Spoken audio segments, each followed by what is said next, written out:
Bonjour et bienvenue sur ma chaîne Être pleinement soi. Aujourd'hui j'aimerais vous parler du pourquoi je ne montre pas ma tête sur mes réseaux sociaux et pourquoi j'utilise une voix d'intelligence artificielle. Alors, c'est parti. Premièrement, je ne partage pas le mode de communication des réseaux sociaux qui consiste à mettre une photo de soi, et à parler de toute autre chose, voire même d'un sujet profond. Ici je parle du réseau Instagram principalement. Très clairement, ma tête, on s'en fout. Je ne souhaite pas être suivi pour ma tête, mais pour mon contenu. Je souhaite que ma communauté se sente concernée par ce que je publie, par mon domaine d'expertise, et que le focus doit porter sur ça.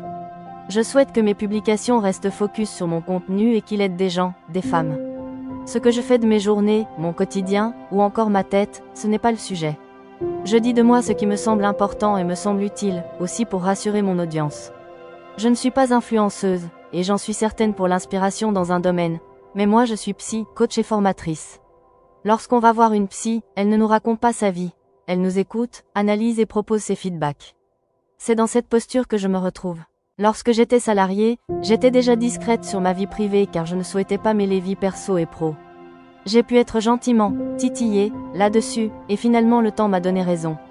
Ma tête, mes clientes la voient, et encore, pas sur chaque séance, car j'alterne appels téléphoniques et visioconférences lorsque je partage des slides ou que je fais une séance de MDR ou d'hypnose.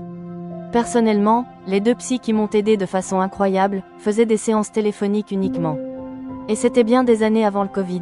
Comme quoi ils étaient précurseurs, et comme quoi ce n'est pas le canal utilisé qui fait l'efficacité et les résultats d'un accompagnement.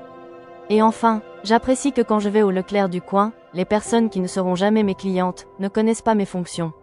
En bref, ma devise, vivons heureux, vivons cachés, ce qu'il faut en tout cas. Pas tout le monde est notre ami et pas tout le monde veut notre bien. La vie me l'a appris.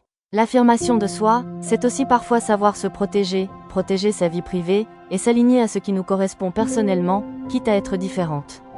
Voilà, je vous souhaite une belle journée de repos, pour celles et ceux qui le sont. C'était Leïla, à bientôt.